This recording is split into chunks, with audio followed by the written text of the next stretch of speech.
Halo dokter, perkenalkan nama saya Adia dengan NIM 04011825300046 dari kelas beta angkatan 2025.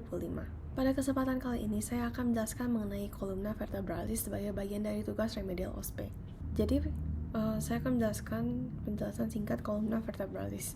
Jadi, kolumna vertebralis atau tulang belakang merupakan struktur penting dalam tubuh yang berfungsi sebagai penopang tubuh, melindungi medula spinalis, serta memungkinkan berbagai pergerakan seperti fleksi, ekstensi, lateral fleksi, dan rotasi. Untuk memudahkan pemahaman, kolumna vertebralis itu dibagi menjadi 5 regio utama, yaitu regio cervical, thoracal, lumbal, sakral, dan coccygeal. Jadi yang pertama itu ada regio cervical. Dia itu terdiri dari 7 vertebra. Yang kedua ada regio thoracal, terdiri dari 12 vertebra. Yang ketiga ada regio lumbal, terdiri dari 5 vertebra.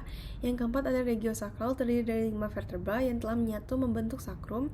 Dan yang kelima ada regio coccygeal, terdiri dari sekitar 4 vertebra yang juga menyatu membentuk koksik. Nah, setelah mengetahui pembagian tersebut, selanjutnya akan dibahas mengenai ciri-ciri vertebra pada masing-masing regio. Yang pertama ada pada regio cervical, terdapat ciri khas berupa adanya foramen transversarium pada prosesus transversus yang dilalui oleh arteri vertebralis. Selain itu, vertebral cervical pertama disebut atlas yang berfungsi menyangga kepala dan tidak memiliki korpus. Sedangkan vertebra kedua itu disebut aksis yang memiliki prosesus odontoideus atau dens yang berperan dalam memungkinkan gerakan rotasi kepala. Secara umum, vertebra cervical itu berukuran lebih kecil, memiliki foramen vertebral yang relatif besar, serta prosesus spinosus yang pendek, sehingga itu memungkinkan pergerakan kepala yang lebih fleksibel. Selanjutnya, pada regio thoracal terdapat ciri khas berupa adanya costal facet pada korpus dan prosesus transversus yang berartikulasi dengan tulang rusuk. Prosesus spinosus pada vertebra thoracal cenderung panjang dan mengarah ke bawah. Hal ini tuh berkaitan dengan fungsinya dalam membentuk dinding toraks serta membantu proses respirasi, sehingga pergerakan pada regio ini tuh lebih terbatas dibandingkan regio cervical. Berikutnya tuh ada pada regio lumbal. Vertebra tuh memiliki korpus yang besar dan kuat karena berfungsi untuk menahan beban tubuh.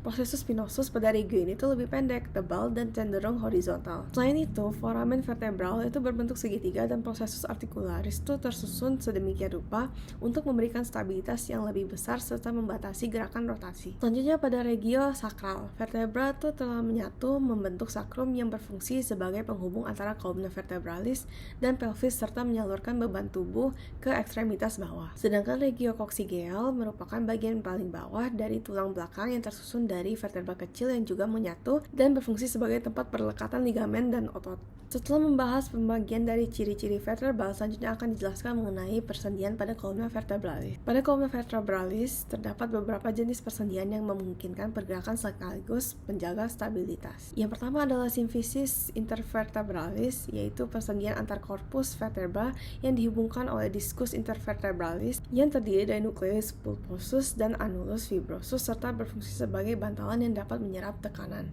Selain itu, terdapat sendi facet atau zygapophyseal joint, yaitu persendian sinovial antar prosesus articularis superior dan inferior yang memungkinkan gerakan antar vertebra. Di samping itu, terdapat berbagai ligamen seperti ligamentum longitudinal anterior, ligamentum longitudinal posterior, serta ligamentum flavum yang berperan dalam menjaga kestabilan kolumna vertebralis. Secara keseluruhan, kolumna vertebralis memiliki peran yang sangat penting dalam menjaga postur tubuh, melindungi medula spinalis, serta memungkinkan berbagai pergerakan tubuh.